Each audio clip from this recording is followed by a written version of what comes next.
किसी से बात करना, उसके साथ घूमना रजनी का अधिकार था। उसके फूफा गंगा सागर ने उसे और उसके प्रेमी को साथ देखा तो वह ब्लैकमेलिंग पर उतर आया। इसका नतीजा यह निकला कि गंगा सागर तो जान से गया ही रजनी, और उसका प्रेमी कमल भी।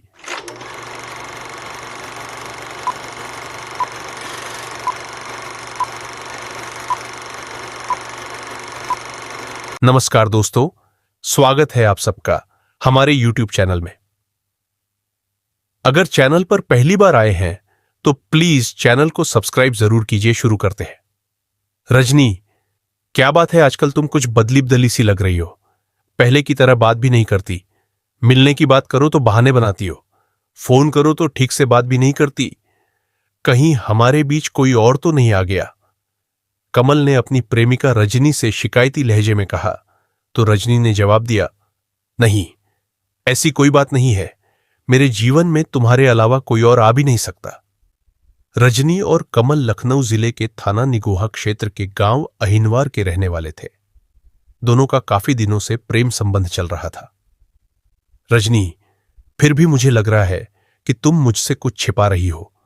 देखो, तुम्हें किसी से भी डरने की जरूरत नहीं है। कोई बात हो तो मुझे बताओ, हो सकता है मैं तुम्हारी कोई मदद कर सकूं। कमल ने रजनी को भरोसा देते हुए कहा। कमल, मैंने तुम्हें बताया नहीं, पर एक दिन हम दोनों को हमारे फूफा गंगा सागर ने देख लिया था, रजनी ने बताया। अच्छा, उन्होंने घर वालों को तो नहीं बताया? कमल ने चिंतित होते हुए कहा। अभी तो उन्होंने नहीं बताया, पर बात छिपाने की कीमत मांग रहे हैं, रजनी बोली। कितने पैसे चाहिए उन्हें? कमल ने पूछा।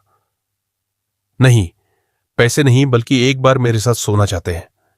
वह धमकी दे रहे हैं कि अगर उनकी बात नहीं मानी तो वह मेरे घर में पूरी बात बताकर मुझे घर से निकलवा देंगे। रजनी के चेहरे पर चिंता के बादल छाए हुए थे।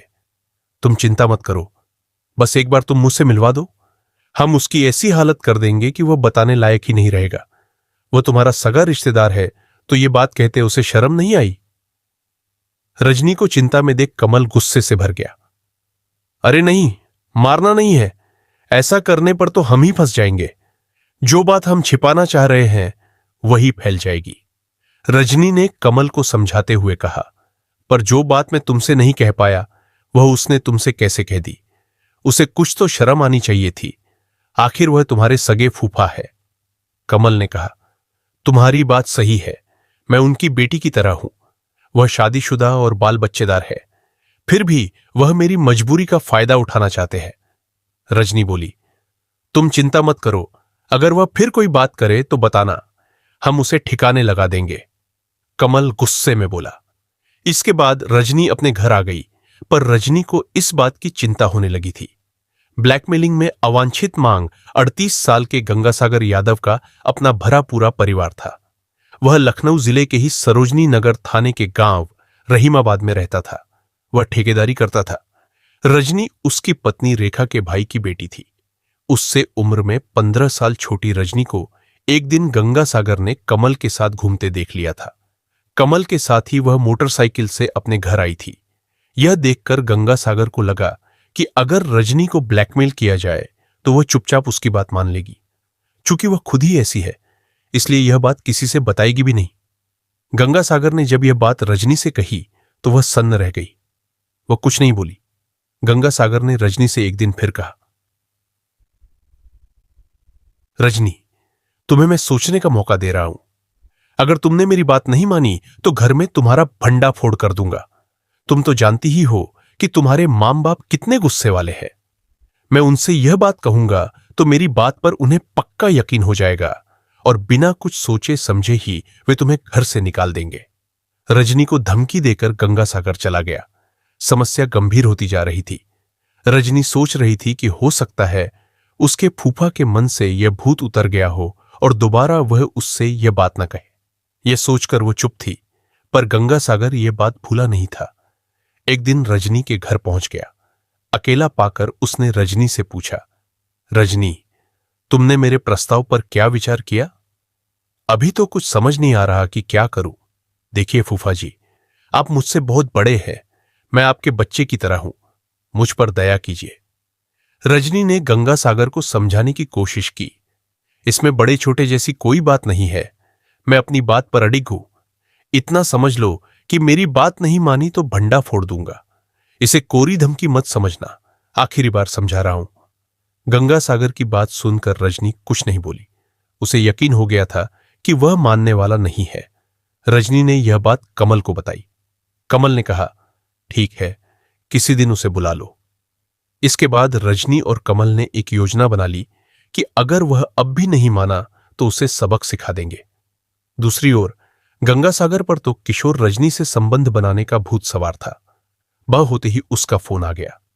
फूफा का फोन देखते ही रजनी समझ गई कि अब वह मानेगा नहीं। कमल की योजना पर काम करने की सोचकर उसने फोन रिसीव करते हुए कहा, फूफा जी, आप कल रात आइए। आप जैसा कहेंगे मैं करने को तैयार हूं। रजनी इतनी जल्दी मान जाएगी, गंगा सागर को यह उम्मीद नहीं थी। अगले दिन शाम को उसने रजनी को फोन कर पूछा कि वह कहां मिलेगी। रजनी ने उसे मिलने की जगह बता दी। अपने आप बुलाई मौत 18 जुलाई 2018 को रात गंगा सागर ने 8 बजे अपनी पत्नी को बताया कि पिपरसंड गांव में दोस्त के घर बर्थडे पार्टी है। अपने साथी ठेकेदार विपिन के साथ वह वहीं जा रहा है।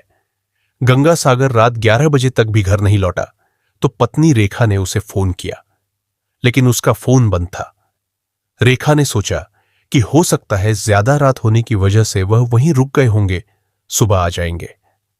अगली सुबह किसी ने फोन करके रेखा को बताया कि गंगा सागर का शव हरिहरपुर पटसा गांव के पास फार्म हाउस के नजदीक पड़ा है। यह खबर मिलते ही वह मोहल्ले के लोगों के साथ वहां पहुंची तो वहां उसके पति की चाकू से गुदी लाश पड़ी थी। सूचना मिलने पर पुलिस भी वहां पहुंच गई। पुलिस ने जरूरी कार्रवाई करके लाश पोस्टमार्टम के लिए भेज दी और गंगा सागर के पिता श्री कृष्ण यादव की तहरीर पर अज्ञात लोगों के खिलाफ मुकदमा दर्ज कर लिया। कुछ देर बाद पुलिस को सूचना मिली कि गंगा सागर की लाल रंग की बाइक घटनास्थल से 22 किलोमीटर दूर असोहा थाना क्षेत्र के भावलिया गांव के पास सड़क किनारे एक गड्ढे में पड़ी है। पुलिस ने वह बरामद कर ली। जिस क्रूरता से गंगा सागर की हत्या की गई थी, उसे देखते हुए सीओ मोहनलालगंज बीना सिंह को लगा कि हत्यारे की मृतक से कोई गहरी खुंदक थी, इसीलिए उसने चाकू से उसका शरीर गोद डाला था ताकि वह जीवित न बच सके। पुलिस ने मृतक के मोबाइल की कॉल डिटेल्स निकलवाकर उसका अध्ययन किया। इसके अलावा पुलिस ने उसकी सालियों, साले, पत्नी सहित कुछ साथी ठेकेदारों से भी बात की। एसएसआई रामफल मिश्रा ने कॉल डिटेल्स खंगालनी शुरू की तो उसमें कुछ नंबर संदिग्ध लगे। लखनऊ के एसएसपी कलानिधि नैथानी ने घटना के खुलासे के लिए एसपी क्राइम दिनेश कुमार सिंह के निर्देशन में एक टीम का गठन किया, जिसमें थाना प्रभारी अजय कुमार राय के साथ अपराध शाखा के ओमवीर सिंह, सर्विलांस सेल के सुधीर कुमार त्यागी, एसएसआई रामफल मिश्रा, एसआई प्रमोद कुमार, सिपाही सरताज अहमद, वीर सिंह, अभिजीत कुमार, अनिल कुमार, राजीव कुमार, चंद्रपाल सिंह राठौर, विशाल सिंह, सूरज सिंह, राजेश पांडेय, जगसेन सोनकर और महिला सिपाही सुनीता को शामिल किया गया। कॉल डिटेल्स से पता चला कि घटना की रात गंगा सागर की रजनी, कमल और कमल के दोस्त बबलू से बातचीत हुई थी। पुलिस ने रजनी से पूछताछ शुरू की और उसे बताया, हमें सब पता है कि गंगा सागर की हत्या किसने की थी। तुम हमें सिर्फ यह बता दो कि आखिर उसकी हत्या करने की वजह क्या थी। रजनी सीधी सादी थी। वह पुलिस की घुड़की में आ गई और उसने स्वीकार कर लिया कि उसकी हत्या उसने अपने प्रेमी के साथ मिलकर की थी। उसने बताया कि उसके फूफा गंगा सागर ने उसका जीना दूभर कर दिया था, जिसकी वजह से उसे यह कदम उठाना पड़ा। रजनी ने पुलिस को हत्या की पूरी कहानी बता दी। गंगा सागर की ब्लैकमेलिंग से परेशान रजनी ने उसे फार्म हाउस के पास मिलने को बुलाया था। वहां कमल और उसका साथी बबलू पहले से मौजूद थे। गंगा सागर को लगा कि रजनी उसकी बात मानकर समर्पण के लिए तैयार है और वह रात 8:30 बजे फार्म हाउस के पीछे पहुंच गया। रजनी उसके साथ ही थी। गंगा सागर के मन में लड्डू फूट रहे थे। जैसे ही उसने रजनी से प्यार मोहब्बत भरी बात करनी शुरू की, वहां पहले से मौजूद कमल ने अंधेरे का लाभ उठाकर उस पर लोहे की रॉड से हमला बोल दिया। गंगासागर वहीं गिर गया तो चाकू से उसकी गर्दन पर कई वार किए। जब वह मर गया तो कमल और बबलू ने खून से सने अपने कपड़े, चाकू और रॉड वहां से कुछ दूरी पर झाड़ के किनारे जमीन में दबा दिया। दोनों अपने कपड़े साथ लेकर आए थे। उन्हें पहनकर कमल गंगासागर की बाइक लेकर उन्नाव की ओर भाग गया। बबलू रजनी को अपनी बाइक पर बैठाकर गांव ले आया और उसे उसके घर छोड़ दिया। कमल ने गंगासागर की बाइक भावलिया गांव के पास सड़क किनारे गड्ढे में डाल दी, जिससे लोग गुमराह हो जाए। पुलिस ने बड़ी तत्परता से केस की छानबीन की और हत्या का 4 दिन में ही खुलासा कर दिया। एसएसपी कलानिधि नैथनी और एसपी क्राइम दिनेश कुमार सिंह ने केस का खुलासा करने वाली पुलिस टीम की तारीफ की।